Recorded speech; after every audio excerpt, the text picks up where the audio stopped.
Chers amis, bonsoir. Voilà, on est prêt pour un petit cours dès le mercredi. Voyons voir ce qu'on a.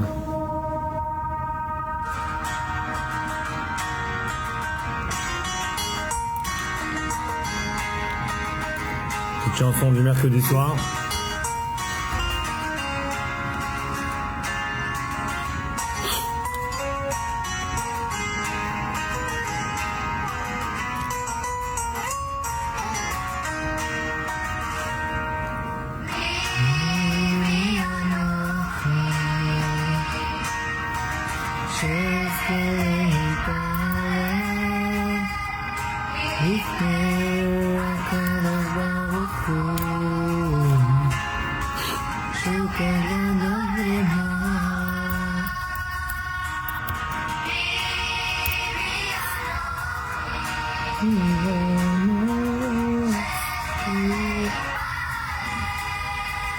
Prends un petit déchet, méthode.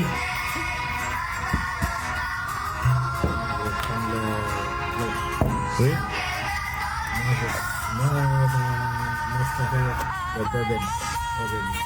Ah, ok. L'arrière-goût, c'est ça, c'est complètement différent. Quoi, ça c'est du bourbon, c'est pas du bourbon, ça? Oui, sérieux? 100%. C'est quoi la différence entre le bourbon et le scotch? They're both whiskey. It's African. Mais est-ce qu'ils sont faits de différents ingrédients ou pas du tout? Ah, c'est ça qu'il faut Mais voir. je sais que l'arrière-goût, ça c'est mon père, je l'ai fait avec les cheveux. Ouais. Mais j'ai beaucoup de gens qui disent que leur père, on dirait qu'à l'époque, il y a 50 ans, ça c'était le hit. Dans la cuisine, il y avait une chèvre. Le chèvre en bas de l'autre côté, rempli de bouteilles. Sérieux. Bon les Il amis, buvait beaucoup, c'est pas qu'il buvait mais souvent. il avait un petit stock. Mais oui, c'est ça, il gardait souvent. Bon, les amis, on a ici un Glenlivet qui avait été offert par David Weitzman. Je crois que son nom c'est David Weitzman. Pour le Chabad, pour la sentier du Chabad. Ce soir, je crois qu'on va la terminer.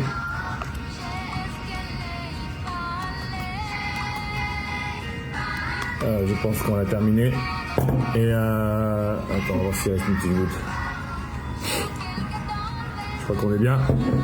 C'est une soirée très importante puisque comme tous les mercredis, on a notre cours, mais surtout que là, c'est une préparation au 10 Shvat. C'est ce Shabbat, le 10 Shvat, c'est le jour où le Rabbi Lubavitch a pris le leadership du mouvement Chabad. Alors, aujourd'hui, apparemment, j'ai entendu, je crois hier ou aujourd'hui dans un podcast que j'écoutais. Il y a une organisation aux États-Unis qui s'appelle le PU, je sais pas si tu connais, PU. Et eux, ils font des statistiques juifs. Leur truc, c'est de faire les statistiques. Donc, tu veux n'importe quelle statistique. Combien d'étudiants juifs dans les universités, combien de juifs qui sont religieux et versus ceux qui sont pas religieux, combien d'ashkénazes, de séfarades, combien de trucs, tous les statistiques. Et ils font les statistiques chaque année, les nouveaux. Et selon leurs statistiques, ils disent 37%, ce que j'ai écouté aujourd'hui, j'ai pas vérifié, 37% des juifs, donc je pense qu'on est 15 millions, d'après eux, plus que le tiers, ils ont eu, à un moment donné dans leur vie, affaire avec le mouvement Chabad. Moi je dis peut-être que c'est plus que 37%, mais admettons même si c'est 37%. Aujourd'hui, on est en 2025. 75 ans auparavant, c'est 75 ans auparavant, c'était 1950. C'est l'année, ou 1951 plus précisément, c'est l'année où le Rabbi il a pris le leadership du mouvement Chabad. Et quand tu écoutes les histoires, parce que bon, moi j'étais pas né à l'époque, mais j'écoute les histoires des gens qui vivaient en 1950 ou en 1960 ou en 1970, ils entendaient le Rabbi Lubavitch dire des choses sans vraiment comprendre est-ce que c'est sérieux, c'est pas sérieux, est-ce que vraiment c'est quoi le but de tout ça. par exemple, et ce gars que j'écoutais, il racontait quand le rabbi il a sorti avec on appelle ça un mufsa, c'est-à-dire la campagne de Hanoukia, d'allumer les Hanoukia dans les centres publics, dans les endroits publics. Bon, les gens ils ont dit bon, peut-être c'est juste un truc sympa pour I don't know, ils ont pensé peut-être une fois le rabbi va dire ça, mais bon, ils n'ont pas pensé comment il y avait une vision là-dessus où le rabbi voulait guérir le peuple juif de l'Holocauste. En fait, c'est un peu ça, si on veut en quelques mots. Le rabbi Lubavitch, il est venu quelques années après l'Holocauste, et il est venu, son but c'était de guérir le peuple juif. Et pour guérir, comment tu guéris un peuple qui a traversé ça? Eh ben, à l'époque, ils ne comprenaient pas, mais aujourd'hui, on le comprend. Quand tu vois que dans tout le monde, quand c'est Hanouka, partout dans le monde, tu vas voir des allumages. Moi, j'ai un ami qui habite à Playa del Carmen. Tous les jours, à Playa del Carmen, qui a une allumage dans une Hanouka géante. Qui a à Times Square, pas à Times Square, t'es à Central Park, là-bas, devant Apple, j'ai assisté. Mes parents, ils sont à Strasbourg. Ils vont faire devant avec le maire de la ville et le responsable du conseil de l'Europe, machin, tous les trucs. Et partout dans le monde, t'as ça, hein. Les gens, ils n'ont pas enregistré, mais tu vois seulement les effets après coup. Comment le peuple juif, ça lui donne une fierté. Et que tout le monde devient fier d'être juif. Et ça, c'est une chose. Mais tout ce que le rabbi a fait, bien sûr, le plus gros, je pense, que le rabbi a fait, c'est l'ouverture des Chabad House partout dans le monde. Tu imagines quand ils ont ouvert le premier Chabad House, les gens, bon, ils n'ont pas pensé que ça allait complètement renverser le monde. C'est comme Facebook. La première fois qu'ils ont ouvert le Facebook, ils pensaient que c'était un petit truc pour communiquer entre étudiants. Tu connais l'histoire, j'imagine. On dirait la communauté entre étudiants et tout. Aujourd'hui, waouh. Alors lui, il n'a pas vu ça. Mark Zuckerberg, il a vu quand même un petit truc, mais bon, c'est sorti gros. Mais le rabbi Lubavitch, on peut imaginer que quand il a sorti ces choses, il voyait déjà dans le futur, c'est comme cette personne que je parlais, il disait le rabbi, il vit 100 ans plus tard que nous, ou 1000 ans plus tard que nous. C'est-à-dire lui, il avait déjà la vision de ce qui allait se passer dans 100 ans, et par rapport à ça, il a pris les décisions. Alors nous, quand le rabbi prenait les décisions, quand je dis nous, moi je n'étais pas là, mais les chassidim qui sont autour, bon, ils ont dit ok, c'est comme... en yiddish on appelle ça un shtick, c'est-à-dire un truc qu'il veut faire. Ils n'ont pas compris comment chaque petit point du puzzle, c'était en fait parce que le rabbi il avait une image devant lui d'un peuple juif qui revient à la Torah, qui est fier de lui, qui est aujourd'hui dispersé dans le monde, mais qu'un jour il va tous se reconnecter. D'ailleurs j'ai une très très belle histoire par rapport à ça que je vais raconter ce soir. Notamment on fait un petit Lechaim. Alors Lechaim, que ce jour de Yushvat, alors moi malheureusement Shabbat je vais pas être là. J'ai annoncé, parce que je vais être à New York, justement, pour être au tombeau du Rabbi Lubavitch ce jour de Yushvat. Et donc, en même temps, je me dis, c'est un peu dommage, parce que si je suis pas là, j'aurais pu être là et un peu on fait un kidouche, on fait un Shabbat et tout, mais j'ai déjà pris mon billet, donc il semblerait que je vais être à New York. Alors, les Chaim, on va prier pour toute la communauté, on va prier pour tout le peuple juif, et surtout, on espère que d'avoir quitté un Shabbat, je vais revenir encore plus motivé parce que le Shabbat d'après, on va faire un grand Shabbat, et je viens de l'apprendre ça aujourd'hui. Donc on va revenir, on va être chaud, on va faire du Lechaim, et surtout on va se renforcer tous ensemble, Lechaim. Après, t'as chacun les garros.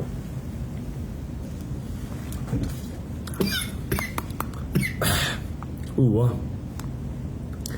Ça fait du bien. Alors, du coup, une petite histoire que je voulais raconter, que j'ai peut-être déjà raconté, mais je vais raconter pour les faits. On retrouve dans cette histoire comment, on va dire, la vision du rabbi. Parce que peut-être que le rabbi, il avait vu cette histoire il y a 50 ans ou il y a 100 ans. Bon, il y a 75 ans. C'est quoi l'histoire? Je reçois un appel d'un gars qui s'appelle Régis, pas juif. Il me dit écoute, est-ce que vous êtes le rabbin du Chabad? Je dis oui. Il dit j'ai un ami qui est juif, qui est vieux, qui est âgé, et qui aurait probablement bénéficié de connaître une communauté. Parce que ça fait des années qu'il est loin de toute la communauté et il fait rien. Ouais, je dis mais attends, comment lui il est pas juif et il commence à me parler du gars qui est juif et qui veut l'encourager à venir à la communauté. On parle un peu, il me fait comprendre qu'il connaît un petit peu sur le judaïsme. Pas juif du tout.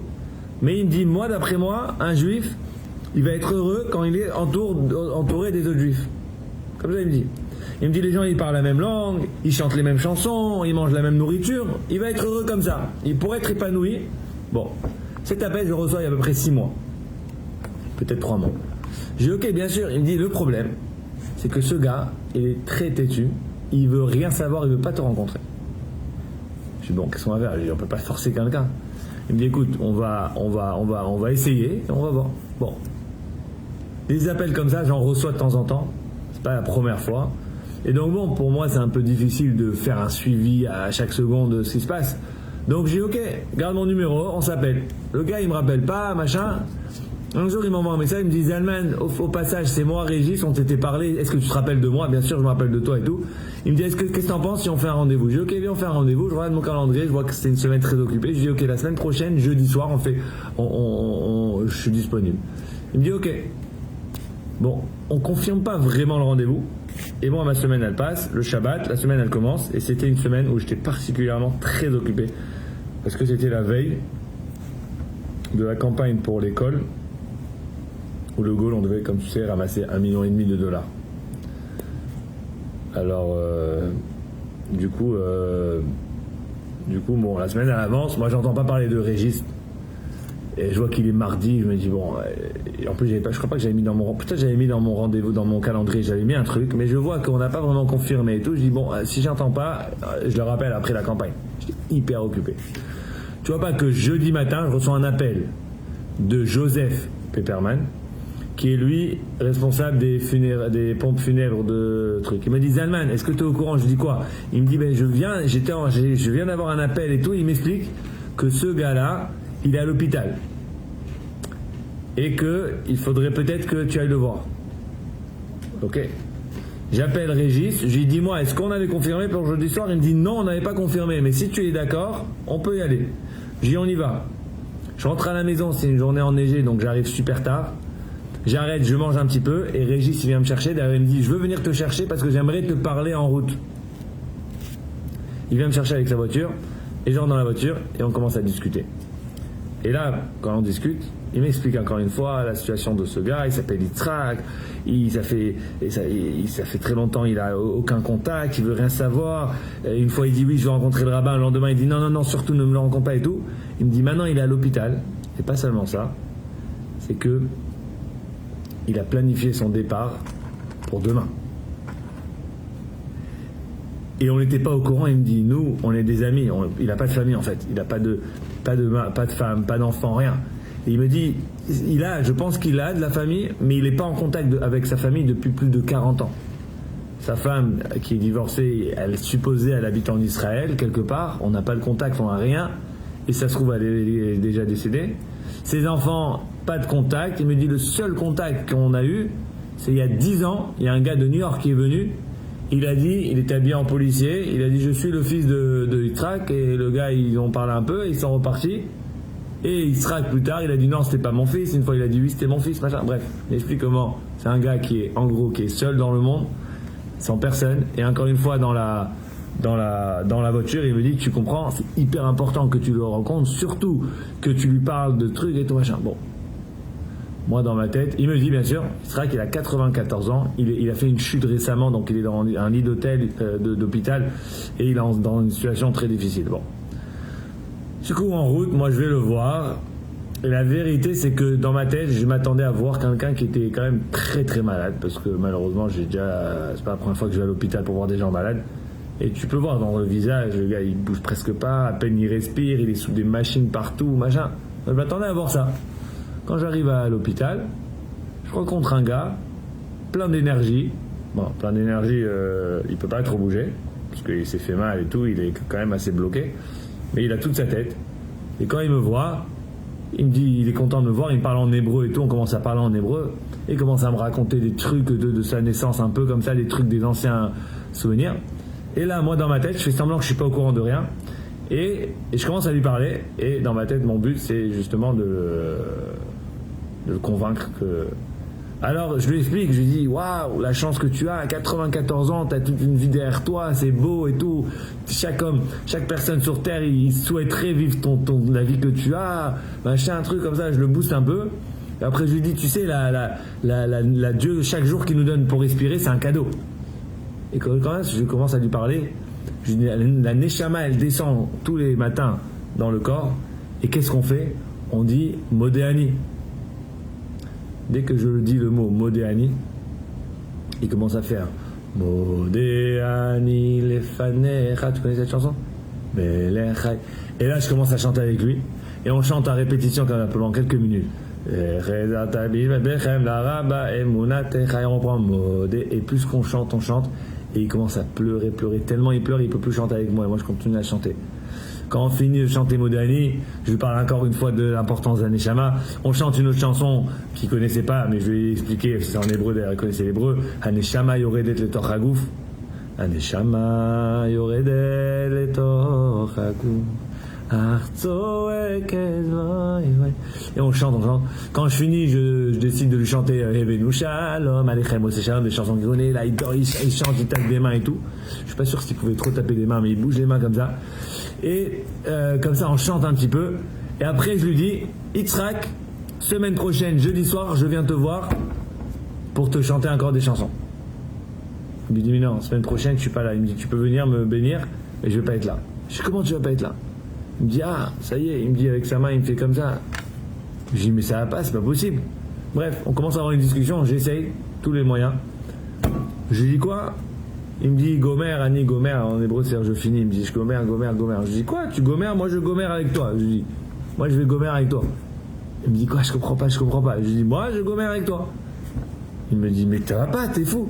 Toi tu dois chanter à des autres gens. Il y a d'autres gens. Je dis alors tu crois toi tu peux Gomer et moi je peux pas Gomer? Toi aussi tu peux pas Gomer.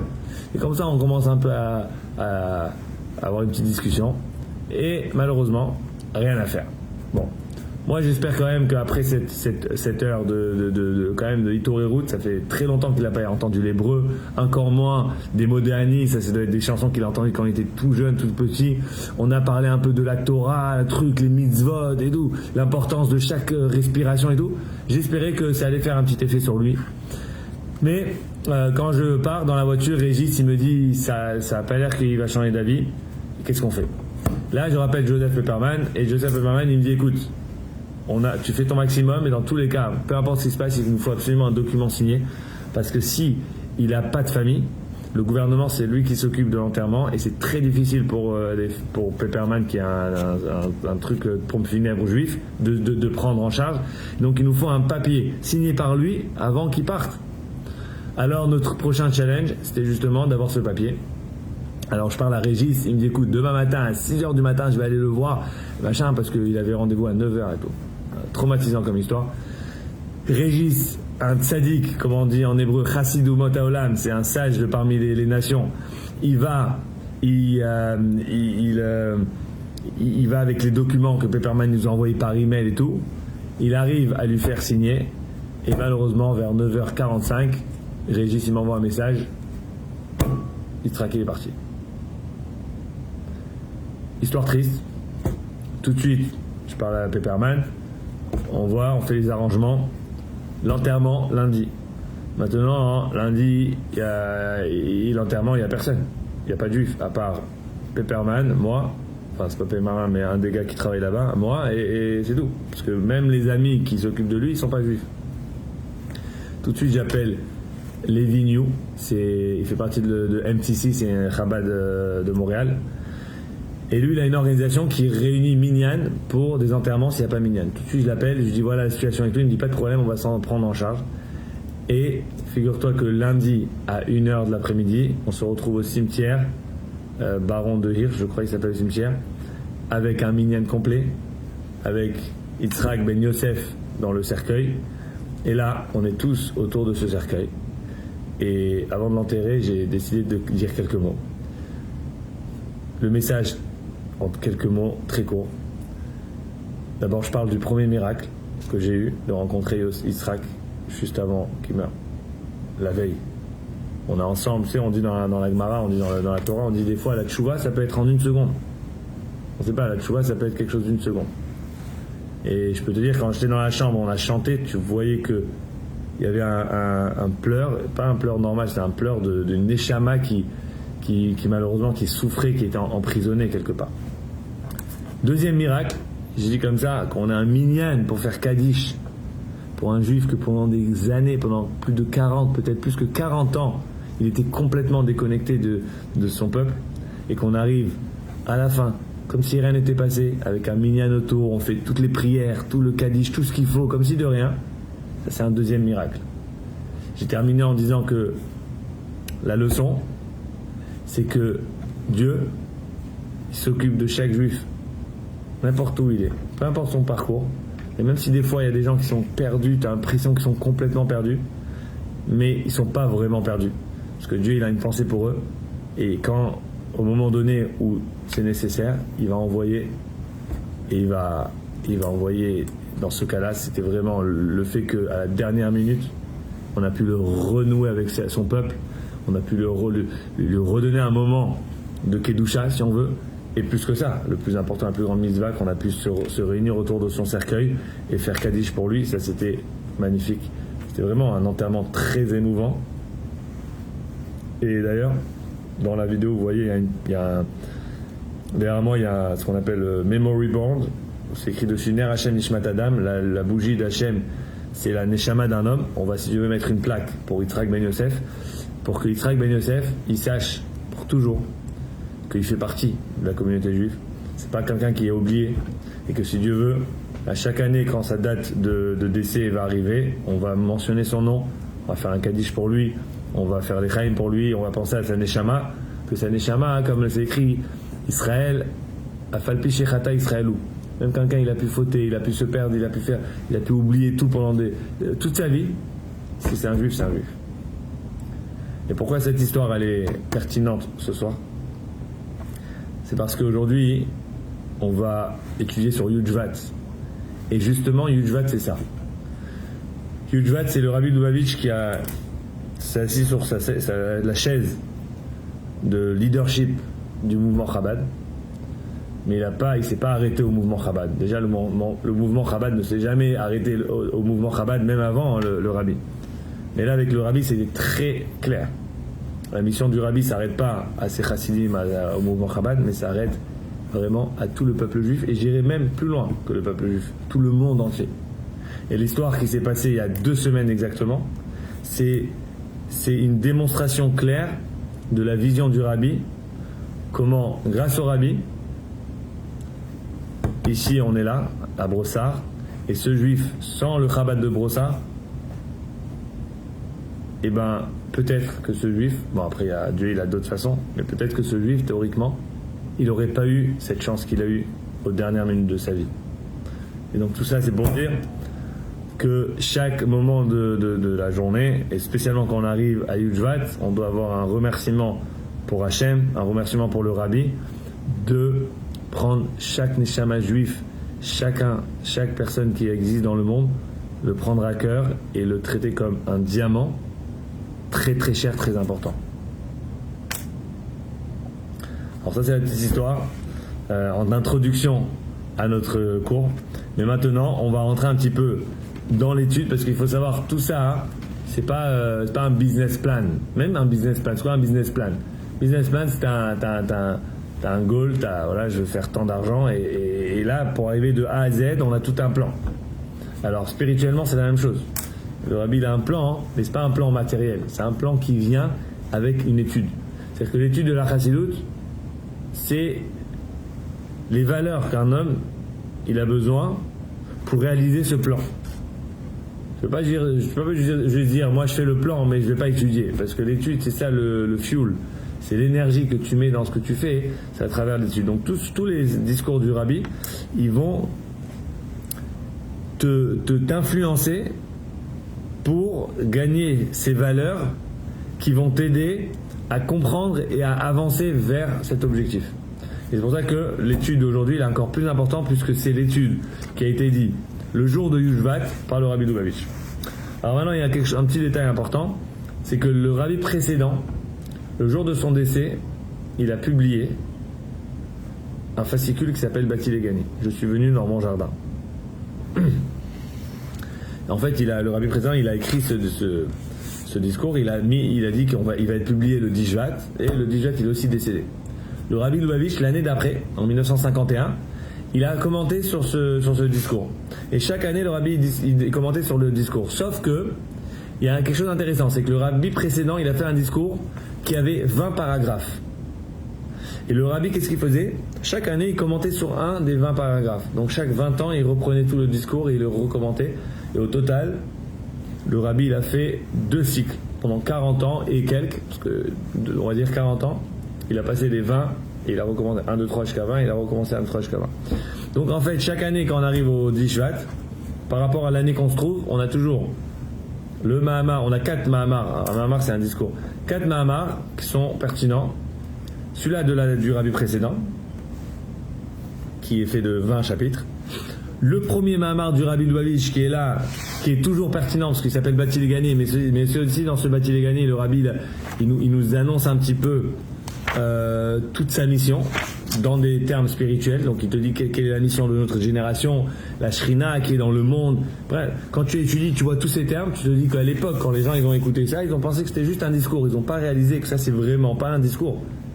Ça c'est un plan, c'est comment dire, un mission statement.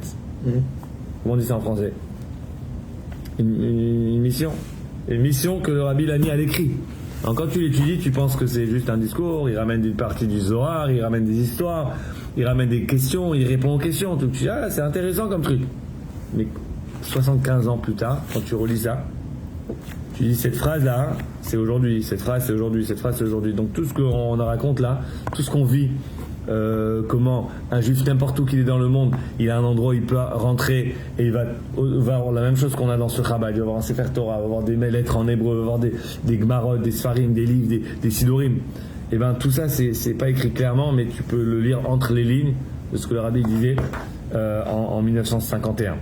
Donc ok, donc il y a le Bati Legani 1950, Bati Legani 1951, Bati Legani 15 ans plus tard, donc 1975, non 65. Ouais, c'est celui-là de ce qu'on va étudier cette année. Et après, je pense 20 ans plus tard, il y en a un autre, ou peut-être que cette fois il n'y avait pas, parce que je crois qu'il n'a pas fini les 2 cycles. Je suis pas très sûr sur ça. Ok, donc il y a toujours 4, à peu près 3 ou 4 discours qui vont être les discours qu'on va apprendre chaque année. Évidemment, c'est difficile de tout apprendre chaque année parce que il y a tellement à étudier que pour tout étudier, c'est impossible. Mais on va essayer d'étudier ensemble un petit peu sur le Bati Legani. Ok, alors déjà, est-ce que tu saurais me traduire le mot Bati Legani? Bati, c'est en hébreu je suis venu. Legani, dans mon jardin. Achoti Kala, ma sœur, ma fiancée. Ok? Alors il faut savoir que déjà, ce verset, c'est un verset qui est écrit dans le Shir HaShirim. Shir HaShirim, c'est un livre qui s'appelle Le Chant des Chants, qui a été écrit par le roi Salomon. C'est beaucoup des exemples et des paraboles. Et la Kabbalah, elle va souvent ramener ces textes, parce que comme c'est des images, et la Kabbalah, elle va te dire, toutes ces images, ils font référence à des niveaux spirituels que le roi Salomon, il comprenait. Mais pour en parler, il ne voulait pas en parler de manière spirituelle, il te ramène des méchalim, des exemples. D'ailleurs, c'est connu que Shlomo HaMelech, le roi Salomon, était tellement intelligent qu'il pouvait te donner 2000 exemples sur chaque chose qui est écrite dans la Torah. Tu comprends? Et c'est quoi l'idée? C'est qu'un exemple, ça veut dire de prendre quelque chose de compliqué et le descendre d'un niveau à travers un exemple. Et après, si tu descends encore d'un niveau à travers un autre exemple. Alors quand tu fais 2000 exemples sur une chose, c'est-à-dire que chaque exemple, tu descends d'un niveau et à la fin, quelqu'un il va comprendre l'exemple. Cet exemple, il va comprendre l'autre exemple, comme ça il peut remonter jusqu'à comprendre l'essence de la chose. Donc d'être capable de donner 2000 exemples, ça veut dire 2 choses. C'est-à-dire numéro 1, tu es capable de prendre quelque chose et le descendre très bas, mais numéro 1, c'est que tu peux parler de quelque chose de très haut. Donc tu vois, chaque exemple, ça t'éloigne. Donc 2000 exemples, on va dire certainement c'est le maximum. Je ne sais pas s'il y a un maximum, mais disons que c'est le maximum. C'est Shlomo HaMelech, sa chorma, sa compréhension, sa connaissance et sa sagesse était telle qu'il pouvait donner 2000 exemples. Donc il pouvait prendre quelque chose qui est tellement haut et le descendre tout en bas pour que quelqu'un puisse le comprendre. Alors lui, dans son livre, il dit « Bati Legani, je suis venu dans mon jardin ». De quoi on parle? La Kabbalah nous explique En fait, c'est Dieu qui parle. Et Dieu, il dit que je suis venu dans mon jardin. C'est quoi mon jardin? Eden. Non. C'est ça aurait été la premier réflexe, ça aurait été que le jardin, c'est le jardin d'Éden. Non. Il dit le jardin, en fait, c'est le monde. Le monde, Dieu, il appelle le jardin. Donc quand tu vois le jardin, quand tu vois le monde, t'as pas toujours un réflexe de voir ça comme un jardin. C'est vrai, des fois on voit le monde, on voit quelque chose de dark, d'obscur. Mais Shlomo Melech, il dit, quand Dieu il voit le monde, il voit comme un jardin. Il dit, ah, ça c'est mon jardin. Maintenant, là-bas, ça rajoute. Ça dit pas seulement que Dieu il dit, je viens dans un jardin. Parce que moi, par exemple, je peux me balader, je peux dire, j'étais au jardin. J'étais au jardin. C'est une chose. Mais si je dis, c'est mon jardin, ça veut dire que c'est pas n'importe quel jardin. C'est le jardin du roi, le jardin d'Hachem. Comment tu peux dire que le monde, c'est le jardin d'Hachem?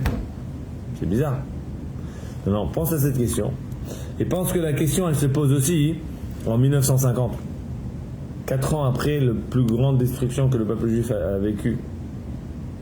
Et quelqu'un, il te dit, ah, tu sais que Dieu, il dit, le monde, c'est mon jardin. Alors que tous les autres, ils sont en train de dire, où est-ce qu'était Dieu pendant l'Holocauste? Comment Dieu, il a laissé ça?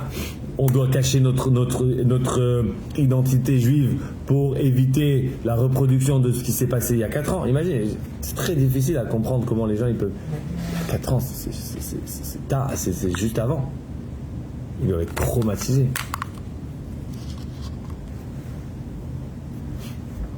C'est-à-dire que tous les gens qui vivent là, ils ont tous perdu toute leur famille, ou grande partie de leur famille, ou tu peux t'imaginer que dans la rue, si tu te rencontres un juif, il est déprimé. Comment tu peux être heureux en 1950? À la limite, c'est plus dur d'être heureux en 1950 qu'en 1940 peut-être. Parce que bon, en 1940, tu vis, tu sais, quand tu vis dans la catastrophe, tu es occupé à la survie et tu penses pas à ta douleur, à ta souffrance. En général, c'est quand les choses ils se calment que là tu réalises. Je suis tout seul, imagine des couples où la femme elle est morte, où le mari il est mort, ou des enfants où tous leurs parents ils sont morts, ou quelqu'un il se retrouve, toute sa famille, ses cousins, ses tantes, des gars ils sont survécus, toutes 50 personnes de leur famille sont morts. Ça doit être très très dur d'ouvrir les yeux le matin. On peut pas imaginer comment difficile ça peut être de sortir du lit après un truc comme ça. Et le Rabbi Lubavitch il arrive, et pas seulement il dit il faut être positif, il dit guys, le monde c'est le jardin. Et pas seulement c'est le jardin, c'est mon jardin. Et là-bas il dit les ganouni, les gnouni, c'est-à-dire qu'un roi il peut avoir plusieurs jardins, mais il y a un jardin intime il va quand il veut relaxer et tout. Ça on appelle ça pas seulement gani mais gnouni. Ok, t'as compris? Donc t'as le jardin, t'as mon jardin, et après t'as mon jardin privé. Le roi il a un territoire énorme, donc mon jardin ça peut être un jardin qui va jamais, tu sais, c'est comme un gars super riche, il a une énorme maison, t'as 3-4 chambres qui va jamais, tu vois. C'est quand même sa chambre, mais il va jamais. Après t'as l'argent, t'as la chambre qui va tout le temps, son bureau et tout, ça c'est son salon, ça tu touches pas, c'est son endroit. Et ben là-bas, le Shlomo Melech, le roi Salomon, il dit bâti les ganouilles et le gani, et le rabbi précédent il précise, il dit quand ça dit les gani, c'est-à-dire les ganouni, les gnouni, c'est mon jardin privé. Et ça, c'est le monde. Ça, c'est la première phrase que le Rabbi Lubavitch il a dit le jour où il a pris le leadership. Alors, c'est pas seulement que c'est la première phrase qu'il a dit, c'est que la coutume dans le mouvement, dans la chaîne des rabbis, on appelle les rabbis Chabad, c'est que le rabbi, il devient rabbi lorsqu'il fait un mahamar. Parce que j'ai dit, tu te rappelles c'est quoi un mahamar? C'est quoi un mahamar? C'est comme un discours. Un discours. Maintenant, dans les discours, il y a plusieurs sortes de discours. Parce que moi, quand je parle là maintenant, je fais pas un mahamar, je fais un cours, je fais un truc. Il y a plusieurs, tu sais, c'est comme même dans le monde profane. Je peux faire un discours, je peux faire une conférence, je peux faire, tu sais, quand quelqu'un il parle, si tu vois une vidéo de quelqu'un qui parle, si tu vois rien que son visage, tu sais si c'est quelle sorte de discours. Ça peut être j'enseigne à des élèves, chaque discours il a un format différent. Quand tu vas parler différemment, etc. Le Mahamar, c'est un discours très spécifique que seulement un rabbi y fait. Et donc, quand le rabbi précédent il est décédé en 1950, tous les chassidim, ils ont été voir le rabbi, ils lui ont dit on veut que tu reprennes la relève. Le rabbi dit non, c'est pas pour moi ça. Le rabbi il a refusé comme ça pendant longtemps. Et les gens ils lui ont envoyé ce qu'on appelle Mirtav Itkashrut, c'est-à-dire des lettres où ils disent Rabbi Menachem Mendel, on veut, et signé par tous les rabbins et tout, on décide aujourd'hui, pas on décide, on veut que tu sois notre rabbi, machin, tu sais, des trucs où on appelle ça Mirtav Itkashrut, ça veut dire nous on est décidé, on est prêt à te recevoir, machin. Et le rabbi disait c'est une blague ou quoi? Moi je suis pas vous vous trompez de personne. Et comme ça pendant 1 an, le rabbi voulait rien savoir. Il faut savoir que le rabbi aussi il avait une allure très moderne par rapport aux autres rébéim, aux autres. Le rabbi précédent, il avait le Streimel, c'est quoi le Streimel? C'est le chapeau comme ça russe. Il avait une allure où tu voyais sur lui que c'était un grand sadique. Le rabbi Louavi, quand il était jeune, mais même plus tard, il était très classe. Tu vois, dans toutes les vidéos, si tu vois les vidéos du rabbi, le rabbi était toujours classe, avec le chapeau comme ça, machin. Le chapeau, c'était pas un habit chassid à l'époque. Bon, il y avait des chassidim qui mettaient le chapeau. Mais les vrais chassidim, d'ailleurs jusqu'aujourd'hui, les chassidim, tu vois, Belz et les Satmar, tout ça, ils ont le Streimel, ils n'ont pas le chapeau comme ça. Donc le rabbi, il arrivait avec son chapeau tout moderne et tout, les gens ils le regardaient comme... Mais les gens qui connaissaient le rabbi savaient que le rabbi, c'était pas juste quelqu'un qui rigolait. C'était un grand sadique qui connaît toute la Torah et tout. Mais, quand même, le rabbi, il n'avait pas une allure d'un rabbi, si on veut. Et comme ça, les chassidim, ils ont poussé le rabbi à devenir, et le rabbi, il a ignoré. Sauf que le jour du Yujvat, 1 an plus tard, le rabbi, il a fait ce mahamar. Et au moment où il a fait ce mahamar, d'ailleurs, si je ne me trompe pas, juste avant que le rabbi fait le mahamar, il y a un gars qui s'est levé dans la salle, et il a demandé à tout le monde de se taire. Il a dit, on veut que le rabbi, il fasse un mahamar. Et comme ça, pendant quelques secondes, c'est le suspense. Ce que le rabbi il va faire ou il va pas faire. Et après, le rabbi il a fait le mamar. Quand le rabbi il a fait le mamar, c'est officiellement accepté d'être le leader du mouvement Chabad. Et pourquoi c'est important de réaliser ça? C'est parce que le Bati Legani, c'est pas juste le premier discours que le rabbi il a dit quand il était rabbi. C'est plus que ça. C'est que c'est à travers ce discours que le rabbi il est devenu rabbi. Et c'est quoi le discours? Le premier mot, les 2 premiers mots, c'est Bati Legani. Je suis venu dans mon jardin. Donc si on veut le statement, c'est un très grand statement ça. C'est un très grand... Comment on dit un statement en français?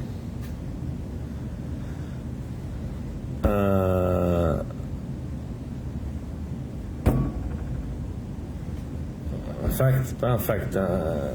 Ok, tu dis un statement, je sais pas comment on dit ça.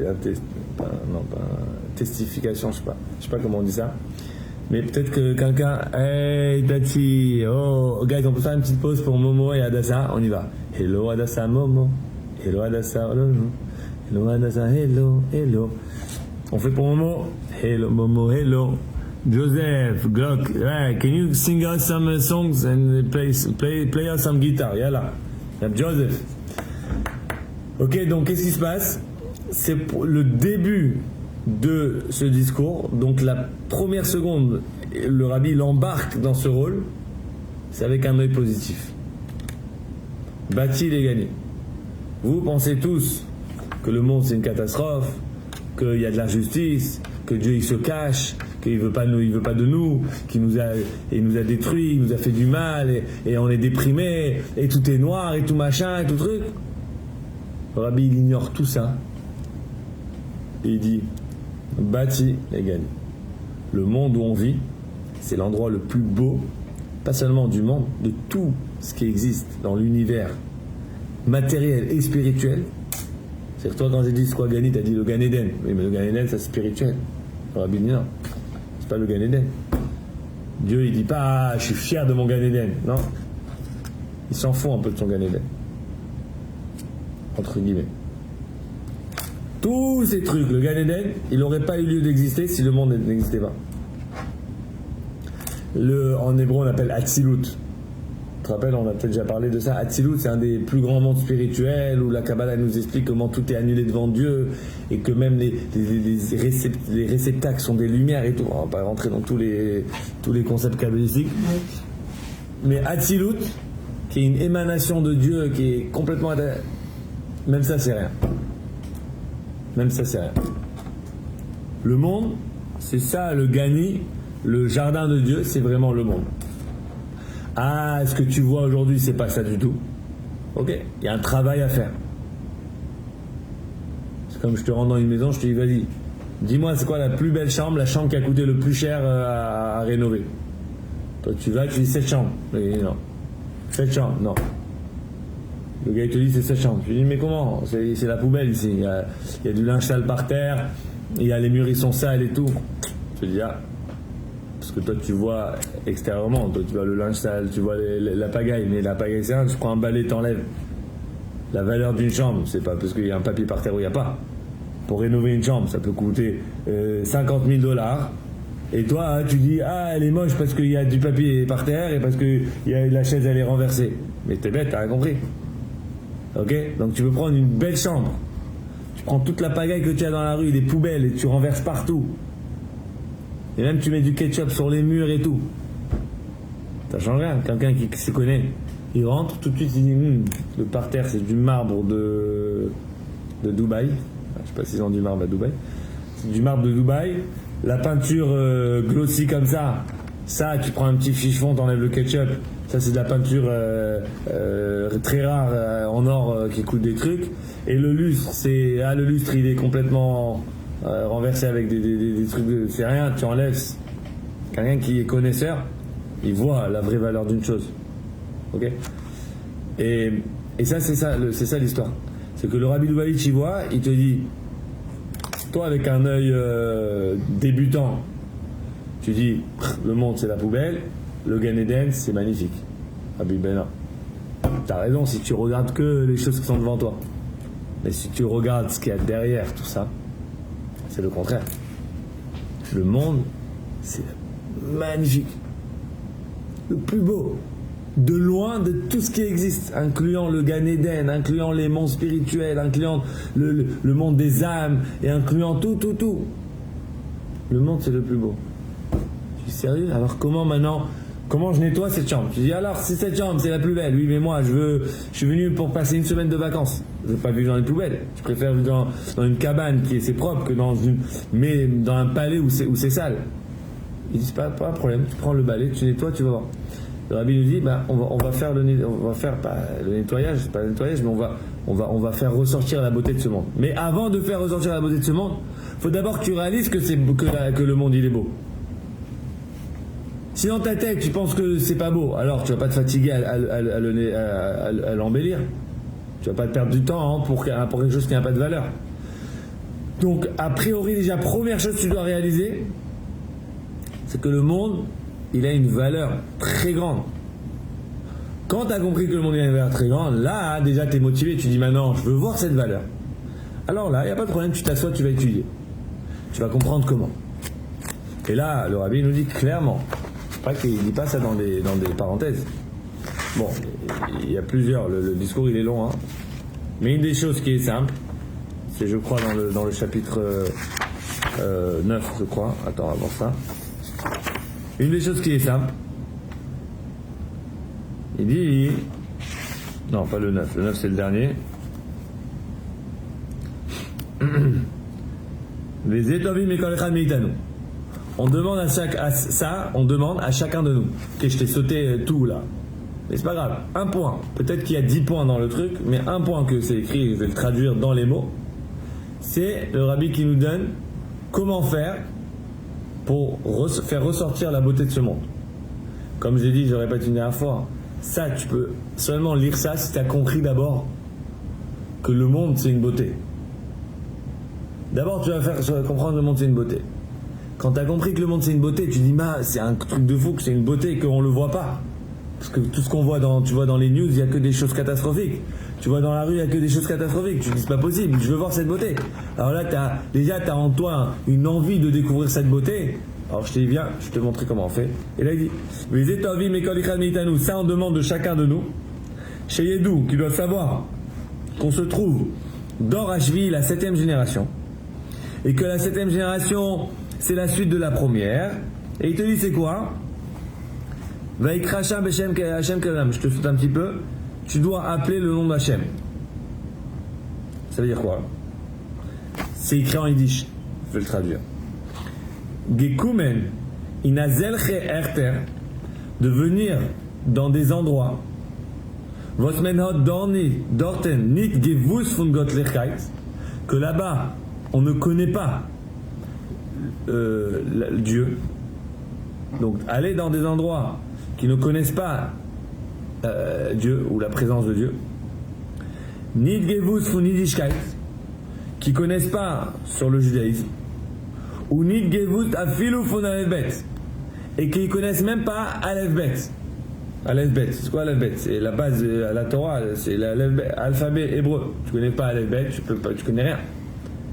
Aller dans une place comme ça, und zeinig dorten hat man sich abgeleitet on azait, et aller là-bas et éclairer un petit coin, éclairer un endroit, éclairer quelque chose.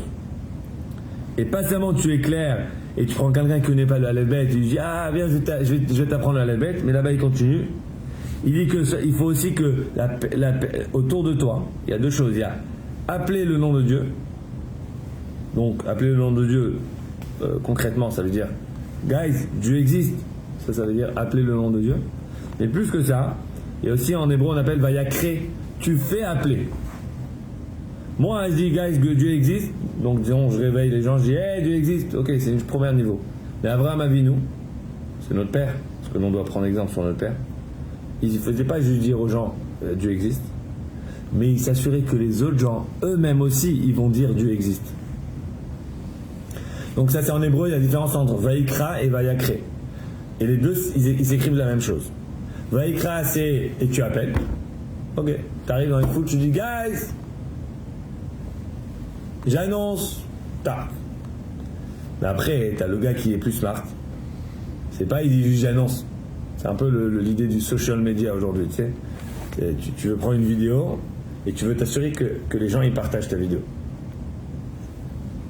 C'est pas mal ça. À l'époque, avant t'avais que la télé. Et le gars il met dans la télé, tu regardes la télé, tu vois, tu regardes pas la télé, tu vois pas. Mais aujourd'hui avec les social media, c'est quoi? C'est ma vidéo, si je la fais et que les gens ils viennent pour la voir, c'est pas comme ça que je veux faire de la pub. C'est que je vais faire une vidéo avec le petit share button en bas, et quand les gens ils partagent, c'est là que les vues ils se multiplient en 100, 1000, 1000, 1 million et comme ça, et infini, parce que ça partage. Et ben ça c'est le concept de Vayakre. Pas seulement que toi tu appelles le nom de Dieu, alors les gens qui sont autour de toi ils disent ah c'est vrai Dieu, mais que ces gens qui sont autour de toi, eux ils vont voir quelqu'un d'autre qui dit tu sais Dieu existe. Eux aussi à leur tour ils vont appeler le nom de Dieu. Et quand tu arrives à ce niveau-là, que les autres, ils appellent le nom de Dieu,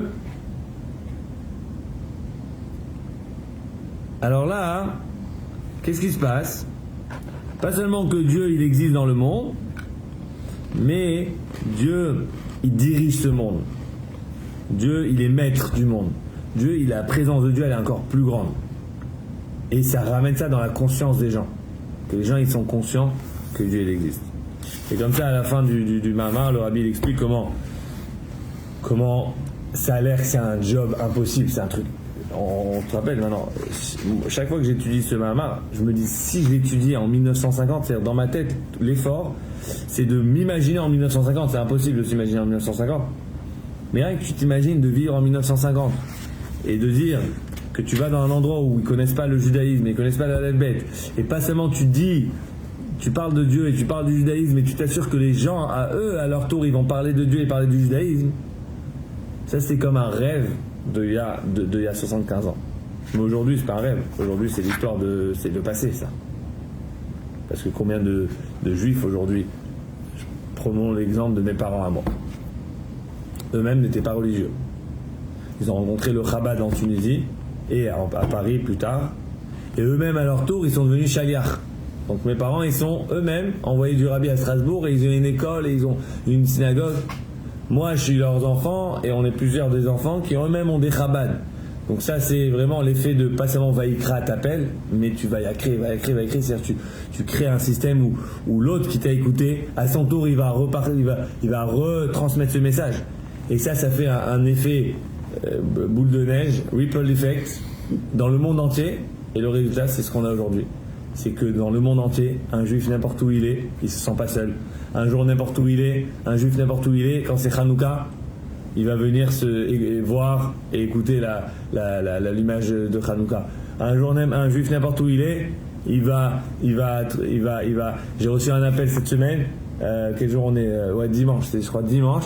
Un gars il m'appelle, il me dit est-ce que par hasard tu as mincha au Chabad? Je lui dis en général non, mais pourquoi? Il me dit parce qu'on est à Bremont, on fait du ski à Bremont et on cherche à faire mincha. Alors on a le Chabad le plus proche, c'est toi. Je lui dis ouais, je suis proche mais pas assez proche. Regarde sur ton. Je lui dis est-ce que tu comptes? Que moi je pense que c'est un peu loin. Bon, le gars il a regardé, il a dit 50 minutes. Allez, 50 minutes de retour, on perd 2 heures de ski, laisse tomber, on va faire mincha là-bas à la station. Pas grave. Mais rien que pour dire que un juif, son réflexe quand il est à la station de ski, c'est de dire où est-ce qu'il y a un Chabad, peut-être qu'on peut faire mincha. Hein. Toute cette idée-là, c'est une idée. Le truc, il s'est déconnecté. Waouh, on a des likes. C'est ouf, ce soir on a des likes de malade. Guys, c'est hyper sympa de vous voir. Vraiment sympa, j'espère que vous appréciez parce que je trouve que c'est quelque chose de super important. Réaliser ce qu'on a de vivre dans ce monde. On n'arrête pas de se déconnecter. De vivre dans cette époque, on a eu le Rabbi qui nous a transformé le monde. De vivre dans ces moments-là où on peut voir la gloire d'Israël revenir, parce que c'est ce qu'on est en train de vivre on est en train de vivre dans les jours dans cette époque-là. On est en train de voir un changement dans la vision, comment le monde regarde sur le peuple juif, et que même qu'on a dû traverser le fond de la vague où le monde entier était contre nous, mais moi je pense qu'on est en train de remonter cette vague. On est peut-être jamais au fond. C'est le monde extérieur qui nous regardait mal et donc nous on se sent mal, mais on n'était jamais au fond. Mais là aujourd'hui je pense que petit à petit l'œil du monde il commence à réaliser l'importance du peuple juif dans le monde et comment quand le peuple juif se porte bien, c'est le monde entier qui se porte bien. Alors sur ce, moi je vais faire un dernier Pilei Chaim pour célébrer ce qu'on est. Réaliser la chance, bâtir et gagner, qu'on est dans un jardin, le plus beau jardin. Je mets un peu ou... Bâtir et gagner, qu'on réalise qu'on est dans un monde là, c'est un jardin. C'est une beauté ce monde. Moi je pense que ça, c'est la leçon la plus grande que le Rabbi a pu nous enseigner de tous les temps. Tous les mamarim, tous les sikhot, tous les discours que le Rabbi a fait de sa vie entière, le message le plus beau et le plus fort, et qu'on doit vivre avec ça chaque seconde de notre vie, c'est qu'on vit dans un monde, une beauté. Et notre rôle, c'est de faire ressortir cette beauté un tout petit peu. Si on arrive à faire ça, on est les hommes les plus heureux. On crée une communauté la plus heureuse. Et vraiment, on ramène de la joie et de la lumière partout. Alors, les Chaim, merci pour ceux qui sont avec nous en présentiel. Merci pour ceux qui sont avec nous en live sur Facebook. Et vraiment, voilà, encore une fois, on souhaite que du bonheur. On est destiné à vivre bien, on est destiné à vivre heureux, on est destiné à vivre dans un beau jardin. Il faut juste ouvrir les yeux, y croire. Je pense qu'il faut y croire avant de commencer quoi que ce soit. Il faut y croire. Alors faisons un effort sur nous de rentrer dans notre esprit de façon inébranlable qu'on vit dans un monde magnifique. Lechaim.